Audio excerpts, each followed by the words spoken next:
y es lo que hoy conmemoramos de acuerdo a la tradición, la resurrección de nuestro Señor y Salvador Jesucristo. Gracias. Aleluya. Gracias, Señor. Aleluya. Gracias, Señor. El altísimo significado de eso es para celebrarlo. Esta es la razón de ser del cristianismo. Esta es la razón de ser del evangelio. Decía el apóstol Pablo, si Cristo no resucitó, es una estupidez, es vana, no tiene sentido nuestra fe. Pero él remata posteriormente y dice, pero Cristo Jesús resucitó entre los muertos. Lo que significa que si Cristo resucitó, tú resucitarás también. Aleluya, gloria a Dios para siempre.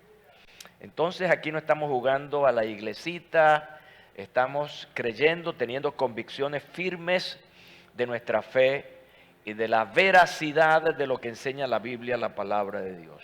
Amén. Es un tiempo de recogimiento, de reflexión, de arrepentimiento, de gratitud. Todos esos elementos entran en un tiempo como este. Pero nosotros debemos dar gracias al Señor que no esperamos una fecha, una temporada para celebrar al Hijo de Dios, al Salvador del mundo. Lo hacemos todo el tiempo, todos los días, porque nuestra vida, nuestras acciones deben demostrar eficientemente y fehacientemente que Jesucristo vive aquí en nuestro corazón. Y si Cristo vive entre nosotros y en nosotros, entonces nuestro carácter, nuestra conducta, nuestra forma de ser, de hablar, debe reflejar a la persona gloriosa de Jesucristo, el Hijo de Dios. Ahora, ¿qué está haciendo la gente en un tiempo como este? No hay recogimiento, lo que hay es bonche, lo que hay es aguardiente, lo que hay es vicios. Y Dios y la persona a quien celebramos, ¿dónde está? ¿En qué parte está? Es un llamado de atención realmente a que debemos poner en su lugar perfecto y santo a quien le debemos toda honra y gloria y alabanza. Amén. ¿Están todos aquí? Ay, gracias, creí que estaba solo. Bueno, aquí estoy otra vez para continuar hablándoles de esta instructiva serie que hemos titulado Salmos más que poesía. Debes saber, y esto para mí es sumamente importante, debes saber y estar consciente que para mí es importante traerte instrucción. Hay una diferencia entre información e instrucción. Bueno, en un auditorio como este y en cualquier auditorio, con cualquier predicador, va a haber información y va a haber instrucción. Va a haber información por la actitud con la que la gente está recibiendo ese mensaje. Simplemente es algo intelectual, un conocimiento chévere. Instrucción es aquello que se da para hacerlo. Y cuando un auditorio serio y responsable recibe una instrucción, es para convertirla en un hecho de vida, en una realidad constante. Y realmente busco más que eso. Busco más que informar y que incluso instruir. Es que esta palabra de Dios traiga transformación a tu vida, cambios. Cuando se predica la palabra de Dios, esas instrucciones son para obedecerlas y cuando se obedecen entonces viene ese hecho maravilloso que es la transformación o el cambio. De lo contrario, pues estaríamos jugando a la religión, a ser emocionados y luego de cierto tiempo pasó el efecto de la droga. ¿Ya? Pero de eso no se trata el asunto, se trata de transformación. Diga transformación. Gloria a Dios para siempre. Bueno, tanto yo como los otros predicadores de mi equipo te hemos hablado que los salmos contienen características especiales y categorías distintivas. Y esto lo hemos dicho en repetidas ocasiones, es bien importante. Entre ellas, puede mencionar a los salmos de alabanza, de lamento, de acción de gracia, confianza, himnos, sabiduría y sobre todo los salmos de realeza. Y esto sí lo estás escuchando por primera vez dentro de esta serie, porque te estoy mencionando esto como una novedad. Los salmos de realeza, esta categoría importante, hablan sobre el rey. Y es un énfasis importante en los salmos de realeza, exaltar, reconocer a ese rey. Pero es importante frente a estos salmos hacernos algunas preguntas. ¿Qué tipo de rey es ese? ¿Será un rey para los últimos tiempos? Es decir, algo escatológico, profético. Y aquí es donde entra el anuncio profético y mesiánico del rey venidero. De allí la importancia de los salmos de realeza. Ahora, debo orientarte que no todos los salmos reales son necesariamente mesiánicos. No obstante, cuando se entiende que el reinado de Jehová está ligado al reinado de su Hijo, entonces allí vamos a comprender por qué están entrelazados. Recuerden que el Padre Celestial, el Rey de Reyes, envió a su Hijo para extender o para instaurar en esta tierra el reino de Dios. De manera que viene con una autoridad suprema. Voy a dejarte como asignación por razones de tiempo el Salmo 110. Por favor, vas a leer el Salmo 10, pero paralelamente vas entonces a ir a 1 Corintios capítulo 15, versículos 24 y 25, para que corrobores lo que te estoy diciendo en esta ocasión.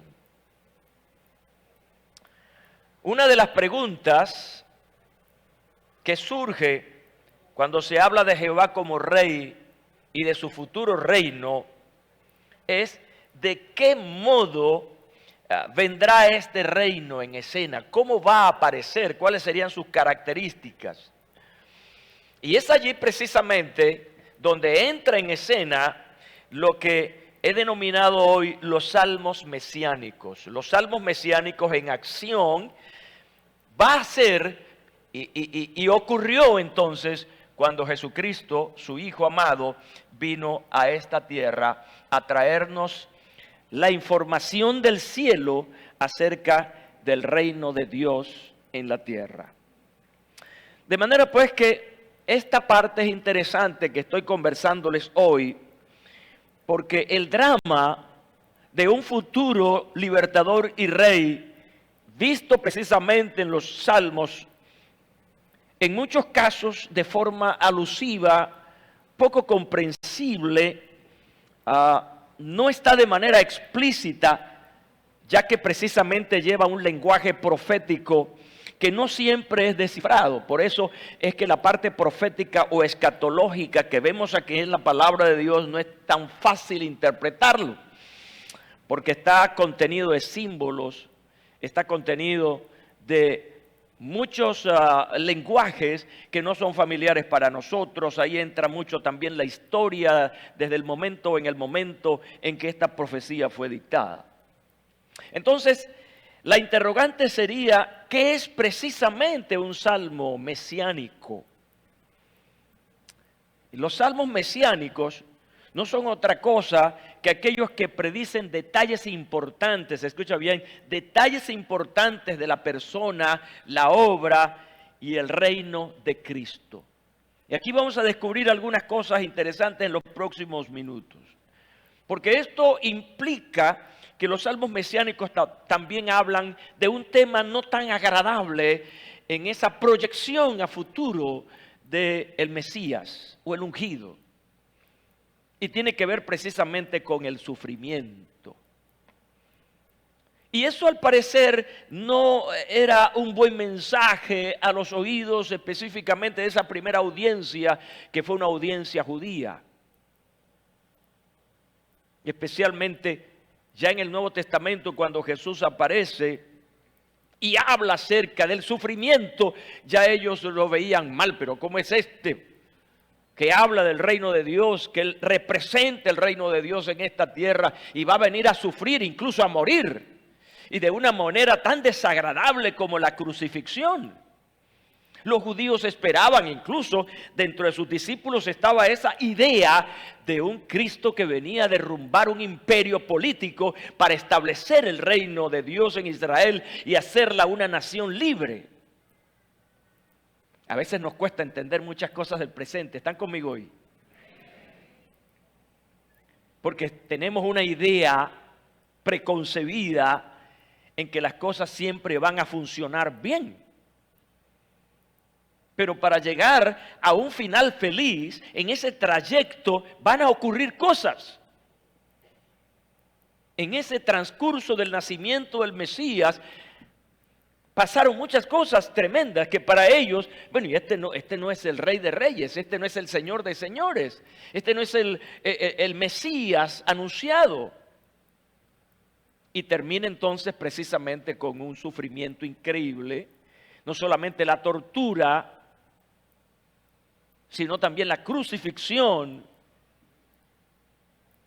Pero cuando Jesús muere, para ellos todo se acabó. Yo no sé si han leído ustedes aquella conversación de los discípulos que iban camino a Emaús. Y que decía que era el libertador de Israel, ahora ha muerto, ya es el tercer día y no ha resucitado.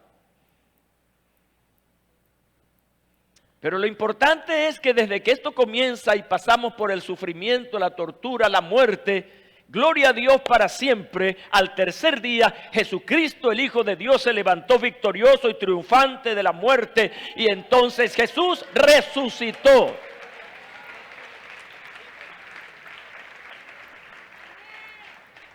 Una vez más, el Dios del cielo sorprendería a toda la humanidad, no solamente de aquel tiempo, sino a la de hoy, y se glorificaría el drama de la salvación. Por eso es importante, cuando nosotros hablamos de la cristiandad, tenemos que fijarla notoria y responsablemente en la resurrección de Jesucristo, el Hijo de Dios. Esta conferencia titulada entonces Salmos Mesiánicos viene en este día precisamente en conmemoración de la conocida Semana Santa, que ya ustedes saben, donde tradicionalmente, lo digo, ya al principio lo mencioné por asuntos de las fechas, donde el hecho trascendental es la pasión, es la muerte y sobre todo la resurrección de nuestro amado Salvador Jesucristo.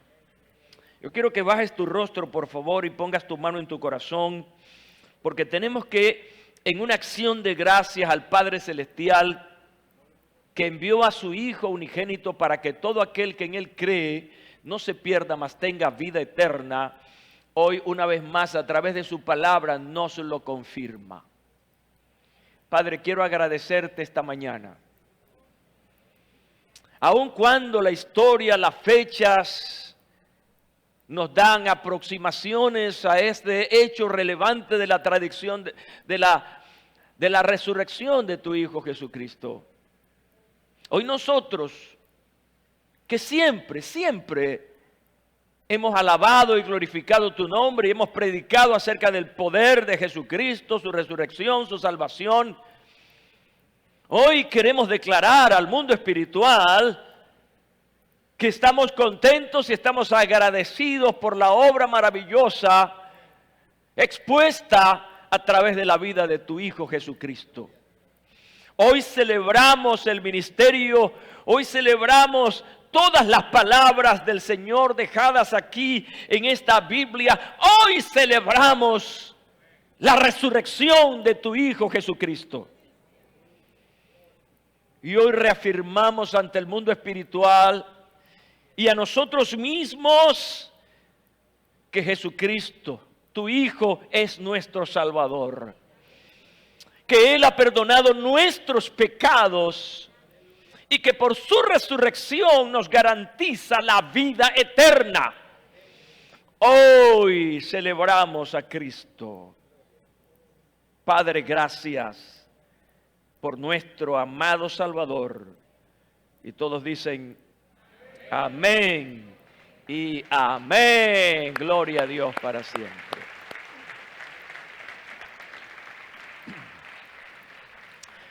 Como en estos minutos vamos a hablar acerca de salmos mesiánicos, es importante hacernos la pregunta habitual ante un tema quizá poco conocido. ¿Cuáles son las condiciones o la condición para determinar si un salmo es mesiánico o no? Esa pregunta tiene dos respuestas importantes que nos llevan a los detalles para corroborar que un salmo es mesiánico. Lo primero es que este salmo debe contener por lo menos una referencia directa a él, es decir, al Mesías. Debe estar explícitamente expuesto que se está refiriendo al Mesías, al ungido o al enviado. La segunda condición es que ese salmo debe explicarse en el Nuevo Testamento. De una u otra forma, debe haber un paralelo entre ese salmo mesiánico y el Nuevo Testamento. A veces, todo un salmo es aplicable a Cristo, al Mesías. Y un ejemplo claro es el que yo traigo hoy para hablarles, que es el Salmo 22. Yo lo llamo el número de los patitos, por la figura que tiene el 2. ¿Ya? ¿Están conmigo, verdad? Gracias por lo que pudieron entender lo que quise decir con el Salmo o con el número 22. Entonces, el Salmo 22 es un ejemplo donde desde el principio al final hay una mención clarísima acerca del Mesías. Otras veces hay salmos que dan un vislumbre, puede ser algún versículo, 2 versículos que hacen mención al Mesías. En función de esto, entonces, voy a referirme al Salmo 22, como ya lo he dicho. Y este salmo, por cierto, es titulado por Robert Godfrey como El sufriente y la gloria. Y ya se van a dar cuenta por qué este salmo es titulado de esta manera por este autor. Estamos hablando de una parte de este salmo que tiene que ver con el sufrimiento. Pero es que es un salmo que encierra, y especialmente al final, un énfasis importante como es la gloria. Es la victoria sobre el sufrimiento, es la victoria sobre el rechazo, en este caso del Mesías. ¿Cómo comienza el Salmo 22? Y allí para mí, esto, cuando pensaba en qué voy a hablar el próximo domingo, pues obviamente tenía que relacionarlo con la temporada, con lo que se celebra en este tiempo. Y por eso me fui a un salmo mesiánico y buscando, llego al Salmo 22 porque el Salmo 22 precisamente comienza con unas palabras que no solamente escribió David, sino que Jesús, en el momento más crucial, en la cruz, mencionó las mismas palabras. ¿Coincidencia? No, en lo absoluto. Ahora, quiero darte una instrucción ahora. Es importantísimo que seguir, pero a la vez observar la relación, escúchame bien, entre el que autodescribe, en este caso David, en este salmo, él se está autodescribiendo. ¿Cómo estoy yo? ¿Cómo me siento? Y luego, en esta observación, la proyección hacia otra persona, en este caso, Jesucristo. Aquí claramente se observa entonces el valor profético mesiánico de este salmo. las dos cosas. Número uno, es mesiánico porque obviamente se está refiriendo claramente al Mesías, al ungido, pero es profético, ¿por qué? Porque allá en el Nuevo Testamento Jesús hace mención de él. Lo que David dijo en su presente, Jesús también lo dijo en su presente. ¿Están conmigo, verdad? Si los estoy fastidiando mucho, con mucha habladera, usted me levanta la mano y yo voy a entender el asunto. Así que no vaya a levantar confundido porque entonces yo no voy a entender. ¿Están conmigo hoy? Que no se vaya nadie. Ahora fíjense, David, ¿tienen la Biblia abierta en el Salmo 22? Ok, muy bien. David está expresando, en primer lugar, esa es su apertura, esa es su entrada en este Salmo, su propia experiencia de sentirse, oiga, esto es tremendo, abandonado por Dios. Eso es lo que me encanta de la Biblia. Saben que, hago un comentario adicional aquí, saben que en la historia de los hombres y mujeres, hay ¿cómo se llama? La actitud de idealizar a la persona. Entonces te lo presentan como, bueno, pues, como un inmaculado. Y esconden o hacen poco comentario acerca de los errores y la inmoralidad de esas personas. Estaba leyendo algo sobre Francisco de Miranda. ¿Cuántos conocen la historia de Francisco de Miranda? Gracias. Se le llama el inaugurador de la independencia. En su cabeza estuvo en primera instancia eso. Reconocido, es el venezolano universal. Lean, es interesante. Pero en estos días estaba viendo la vida íntima de Francisco de Miranda. Y una de las cosas que sobresale aquí era su erotismo. Era un Don Juan, la que se le rebalaba, se la comía. Tipo con un apetito sexual increíble. Hay que leer esa parte de Francisco de Miranda. Y eso entra en el caso de la inmoralidad y de la falta de integridad en las relaciones sentimentales. ¿Están conmigo? Ahora estoy explicando el asunto. Pero en la Biblia no es así. Cuando tú lees la historia de David, ¿qué vas a encontrar allí? Ay, ay, ay. Parte de la historia la vas a ver así con los ojos pelados. Pero otra parte de la historia como que quiere esta parte para no ver las cosas que hizo. Lo que significa que estos autores de la Biblia, bajo la guianza del Espíritu Santo, expusieron su vida. No escondieron nada. Ni lo bueno, ni lo malo. Todo lo trajeron delante. Y esta no solo es la experiencia de David. Es la experiencia de todo el pueblo de Dios. Enfrentar problemas terribles. Situaciones que para nosotros mismos son vergonzosas. Y que no sabemos cómo manejar esas situaciones. Que nos cuesta pedir ayuda sobre cosas terribles que hemos hecho. Y en medio de esa situación, ¿cómo te sientes? Avergonzado.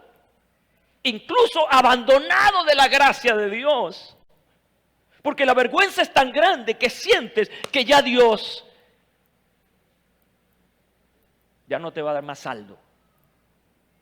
Estás cortado, la línea está cortada. Es lo que tú estás creyendo. Una experiencia terrible. Ahora, volvamos al Salmo 22 que comienza con el grito más angustioso de la historia humana. Dios mío, ¿por qué me has abandonado? Esas palabras ya en el Nuevo Testamento son del Cristo sufriente, el Cristo moribundo, el Cristo justo muriendo, voy a hablar en términos venezolanos, por una pila de malagradecidos. Él está allí pagando un precio que no le correspondía. Ese grito, esa sensación real era producto de su sufrimiento en la cruz, toda la carga física. Cuando lees acerca de lo que Jesús fue sometido, vas a encontrar torturas, latigazos hirientes, el peso de la cruz en una distancia hasta llegar al Gólgota. Pero como eso fuera poco, entonces ahí lo ponen en aquel madero, traspasan sus manos. Hay una discusión si es la planta de las manos aquí. Lo importante es que lo clavaron ahí. Sus pies traspasados, su costado abierto, una corona de espinas, una muerte terrible. Alguien dijo que esa forma de muerte es comparada hoy como por ejemplo la silla eléctrica. Pero yo digo, el que montan en la silla eléctrica se muere más rápido. La idea de los romanos era que la gente sufriera. Porque a aquel que le declaran matarlo, pues le dan cualquier cosa y lo matan rápido. Pero en este caso era la tortura. Así que Jesús estaba sufriendo físicamente. Pero la otra cosa, mis estimados oyentes, era la carga del pecado que se depositaba en su humanidad. Y este es el sufrimiento espiritual. El justo, cosa tan tremenda, ¿no? El justo, el que no pecó, ahora estaba recibiendo una carga de pecados. ¿De cuántos? ¿De quiénes? Juan 3:16. De todo el mundo. Y ubícate en este espacio, porque la muerte de Jesucristo fue más allá de un momento. Él murió no solamente por la gente de su tiempo, murió también por los que vendrían, y entre esos, gloria a Dios para siempre. Estás tú, estoy yo, y está toda esta humanidad. Bendito sea el nombre del Señor.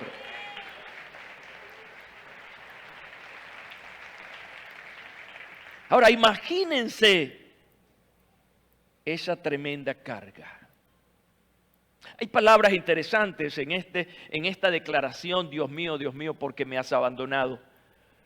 Creo que la palabra que más nos hace ruido a nosotros es la palabra abandono. Yo no sé cuántos aquí tuvieron la experiencia, y espero que ya superada, haber sido abandonados por su madre o por su padre siendo niños.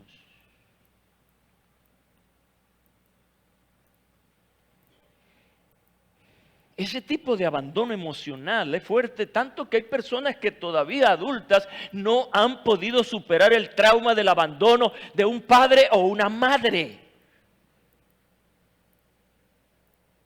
Por eso para mí esta palabra aquí es importantísima, y la pregunta es: ¿abandonó el padre a su hijo amado, como lo dijo?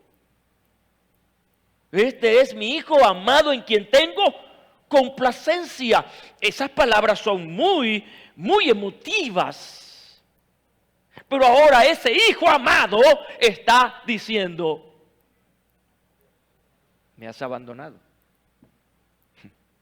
¿Han pensado con profundidad en esas cosas?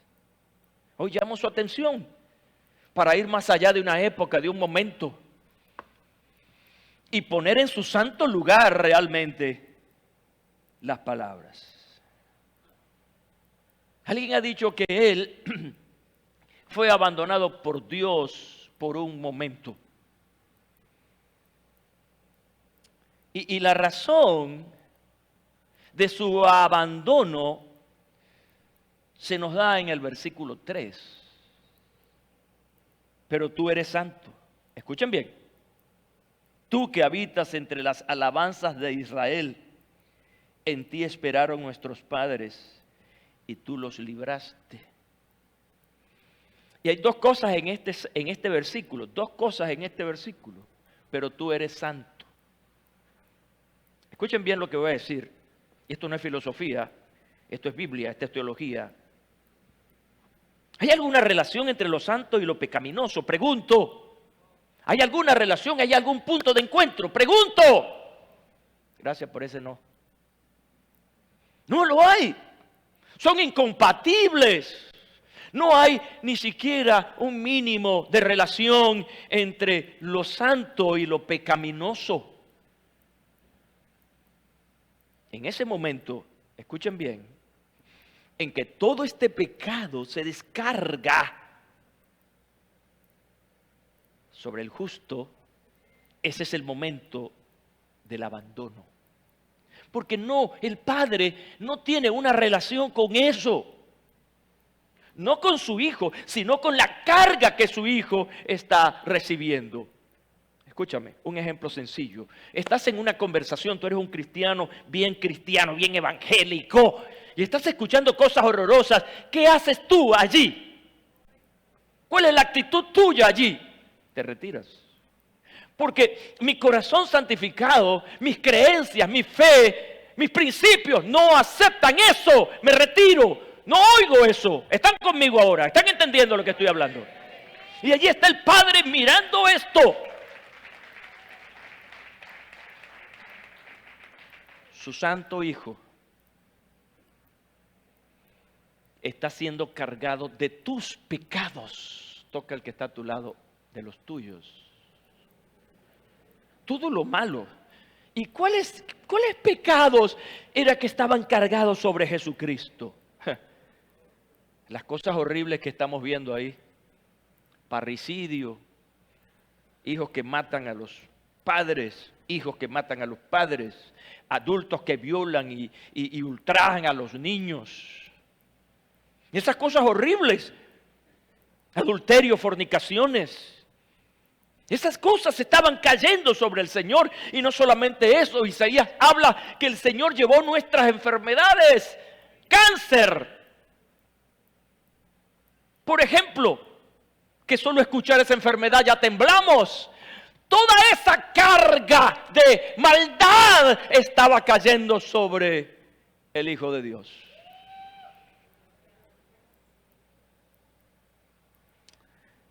Pero fíjense una cosa. Pero tú eres santo. Tú que habitas entre las alabanzas de Israel. Pero mira cómo termina. En ti esperaron nuestros padres y tú los libraste. En otras palabras, es un sufrimiento, pero no sería un sufrimiento para siempre en el Señor, porque Él lo libraría. Y eso es bueno para ti y para mí, esa misma palabra. Lo que estás sufriendo ahora no es para siempre, querido hermano, querido amigo.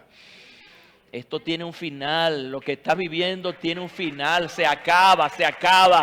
Tiene un tiempo determinado, aleluya, gloria a Dios para siempre.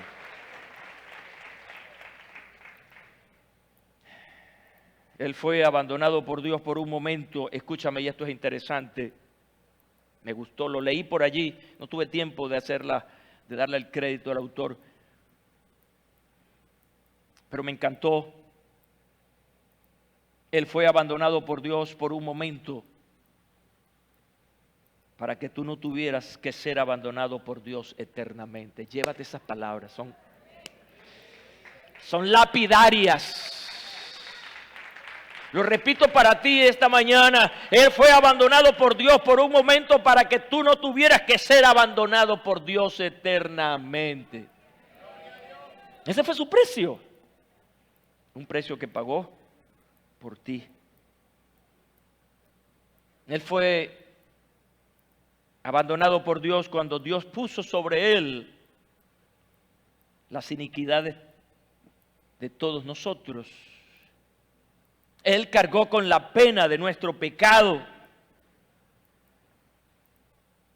Ahora, haciendo los paralelismos aquí, porque voy de aquí para allá, Jesús conocía este salmo. Obvio. que no conocía él de la palabra escrita. Jesús conocía este salmo y citó sus primeras palabras para identificarse con nosotros en nuestro sufrimiento, ya que en la cruz cargó nuestra agonía y sufrimiento. Mira lo que dice el autor a los Hebreos 2:14.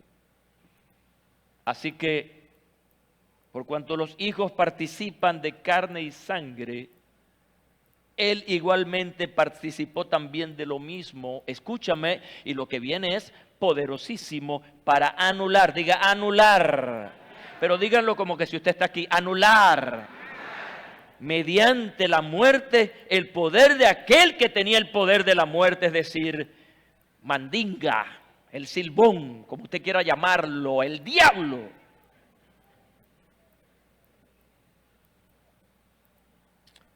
Nosotros participamos de esto, pero antes que nosotros, Él participó. Termino esta parte diciéndoles que Jesús, el Mesías, el Salvador, nos libera al convertirse en nuestro sustituto en el sacrificio por nuestros pecados. Recuerden, he aquí el Cordero de Dios que quita el pecado del mundo, palabras de Juan el Bautista. Te voy a dar una conclusión rápida a esto que hemos hablado, que es fundamental en esta conferencia. Número 1, hubo un verdadero abandono por nuestro bien.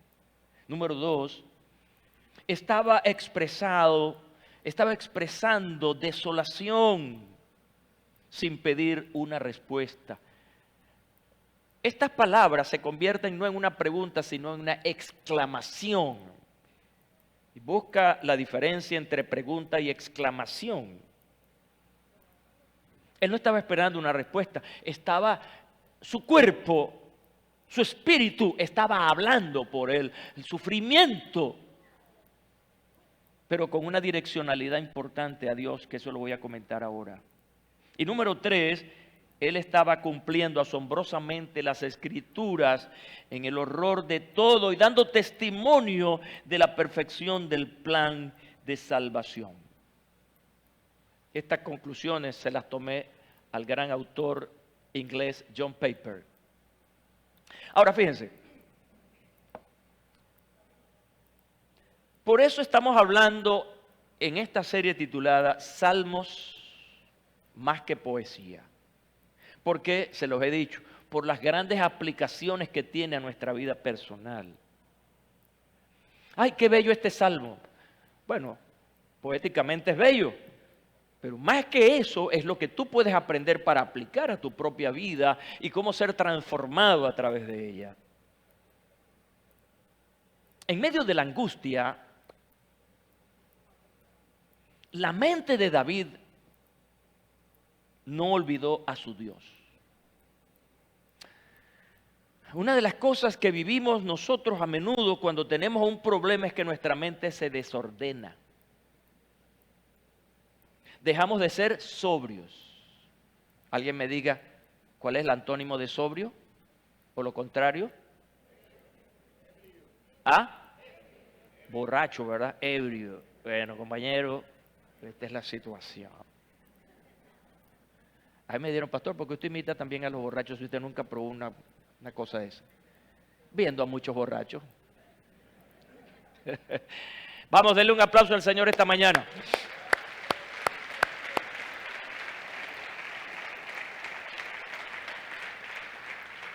Es por esta razón que se le dice a la gente, y yo lo he dicho en más de una oportunidad, nunca tomes decisiones en caliente. En medio de la crisis, no tomes decisión. ¿Por qué? Porque tu mente es la hora loca de la mente. Y piensas una y otra cosa. Incluso hay gente que en medio de una crisis tan terrible toma decisiones como el suicidio, por ejemplo. Hay gente, y hablo de evangélicos, que en medio de una crisis toman decisiones tan locas que abandonan a Dios. ¿Están conmigo, verdad? Esther y yo estábamos hablando acerca de algún caso y yo le decía, era yo al que le decía, mira, pero yo no entiendo cómo una persona cristiana en medio de esta situación, en vez de buscar a Dios, abandona a Dios. Yo no entiendo eso. No lo entiendo. Pero está tomando una decisión desde las tripas. No es una cuestión racional y mucho menos espiritual. Está en un pensamiento de venganza, de frustración, de dolor. Y esas emociones no son nada buenas para tomar decisiones. Gente en medio de una crisis se olvida de Dios, el colmo. David nos está trayendo una lección espiritual poderosísima. En medio de su turbación, en medio de su sufrimiento, de lo que estaba viviendo tan fuertemente, él se acuerda de Dios. Y no hacía algo pasajero. Dios mío, 1. Dios mío, 2. Pero vamos a ir un poco más a estas dos palabritas. Él pudo haber dicho Dios, Dios. No, pero lo está internalizando, lo está haciendo suyo, lo está personalizando. Dios mío, bendito sea el nombre del Señor. Lo está haciendo de Él. ¿Cuántos de los que están aquí, Dios es de ustedes?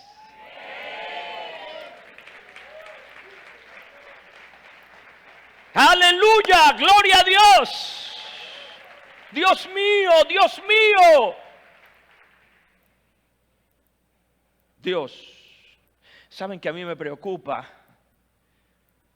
cuando yo menciono, digo, escribo la palabra Dios en soledad? No acompañada. ¿Sabes por qué? Porque en esta cultura global, Dios es cualquier Dios. ¿Están conmigo, verdad? Nosotros tenemos que personalizar e identificar a nuestro Dios, porque el Dios de aquel no es el mismo Dios mío. El relativismo, escucha bien, el relativismo de Dios hoy en día es aceptado.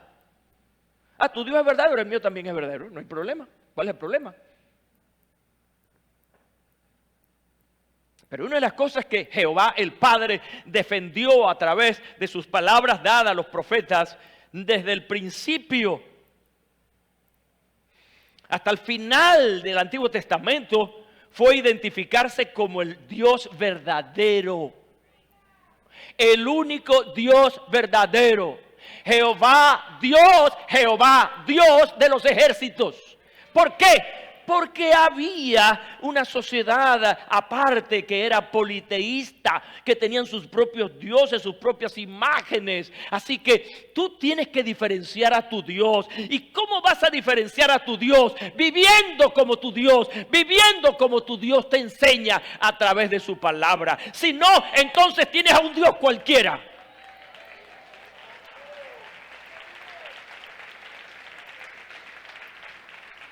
¿Saben cuántos dioses hay en la India? Por ejemplo, hay miles de dioses. Cada familia tiene su propio Dios, su propio altar.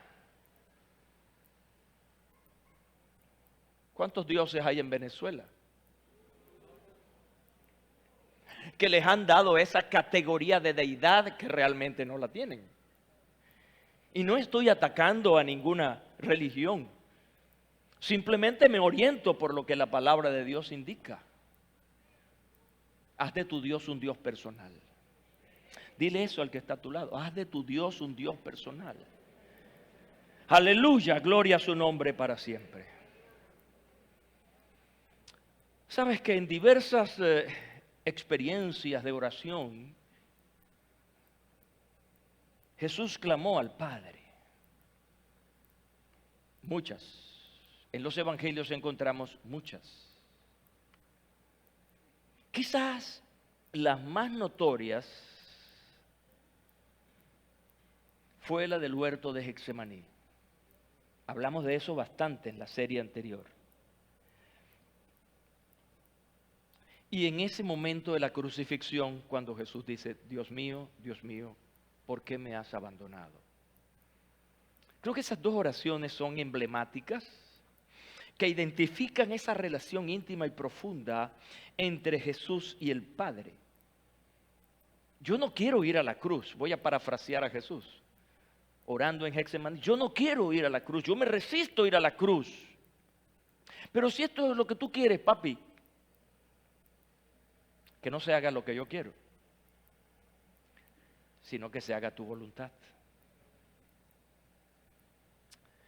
Esas dos escenas son verdaderamente poderosas porque nos enseñan esa íntima relación y ese Dios mío, Dios mío. Sin embargo, incluso en esta angustia extrema, vuelvo con David, David nunca pierde su fe ni cae en desesperanza. Su angustia lo lleva a la oración. Su angustia no lo llevó a la bruja. Su angustia no lo llevó al horóscopo. Su angustia no lo llevó a otro Dios de los pueblos circundantes de Israel. Su oración, él las llevó a alguien que él llamó Dios mío, Dios mío.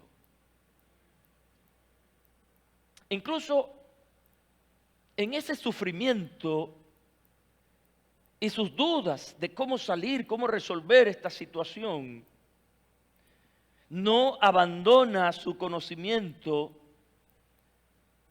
de que Dios es su Dios. Y escribí esta frase y espero que te la lleves.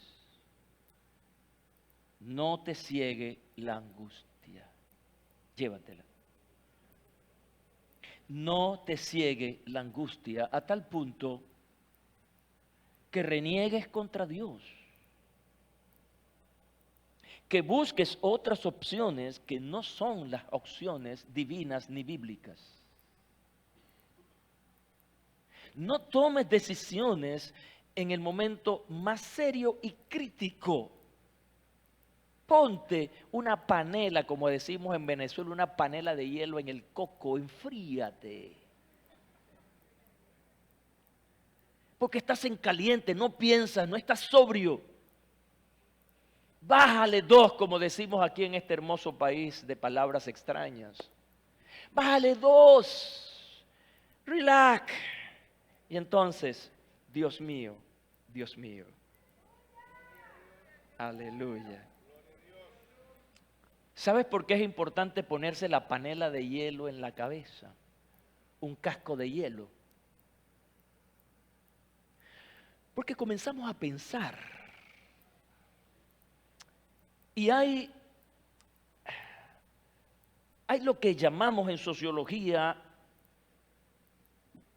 la necesidad de una conciencia histórica. Tenemos que estar conscientes de los tres espacios: pasado, presente, futuro. Una mente que se ciega ha perdido estos establos. No está ubicado. Y eso de tener una conciencia histórica te ayuda a reforzar un pensamiento nuevo. ¿Están conmigo esta mañana? Esto no es psicología. Esto es lo que dice la Biblia. Cuando tú lees el Salmo 22, encuentras en David un tipo que tenía conciencia histórica. En medio de eso, él recordó el pasado. En ti confiaron nuestros padres. Confiaron y tú los libraste. A ti clamaron y fueron librados. En ti confiaron y no fueron decepcionados. Recordó lo que pasó con sus antepasados. ¿Y qué recordó allí? ¿Estás escuchando la lectura que estoy haciendo, donde hay una palabra que se repite, se repite y se repite? ¿Cuál es la palabra que más se repitió cuando lo leí? ¿No? El pasaje que estoy leyendo ahora. Confianza. Creo que 3 o 4 veces repite él la palabra confianza. Y tú los libraste. Y no fueron decepcionados. ¿Qué está diciendo él cuando está pensando de esta manera? Caramba, si pasó allá, estos confiaron y Dios los libró, yo no voy a ser la excepción. Él va a trabajar también conmigo y me va a ayudar. ¿Sabes qué observo yo aquí? Confianza. En esta oración, en este salmo, hay esperanza, hay confianza. Mira, cuando Jesús está ya en el momento final de su vida, Él le dice al Señor: Padre, escuchen bien, está hablando con papá, en tus manos, encomiendo ¿qué? Mi espíritu. Así que es una historia que comienza con sufrimiento y termina en gloria por la gran resurrección. Eso también lo vemos en David, en la honestidad de su oración por alivio presentes. Pero tú, oh Señor, no estés lejos, fuerza mía, apresúrate a socorrerme, dice el versículo 19. Y la lección que tengo es que nunca, escúchame bien, nunca debemos dejar de orar, ni siquiera, es más, con más ahínco, en los momentos de angustia profunda. Quiero aclarar esto porque viene a mi mente y a veces las cosas se tergiversan. Una cosa es tomar decisiones en un momento complicado y otra cosa es reforzar la oración en un momento complicado. ¿Están conmigo? ¿Sí está claro lo que quise decir? Eso fue lo que hizo él. No tomó decisiones, simplemente oró al Señor. Miren la conclusión que he redactado para ustedes hoy. El Salmo 22 no solamente es la experiencia de todo creyente, sino que es una profecía muy notable y específica de los sufrimientos del Señor Jesucristo. Ahora, imaginémonos esa escena tremenda de la crucifixión. Puedes cerrar tus ojos un momento y recrear tu mente. Y entonces, en esa escena de la crucifixión,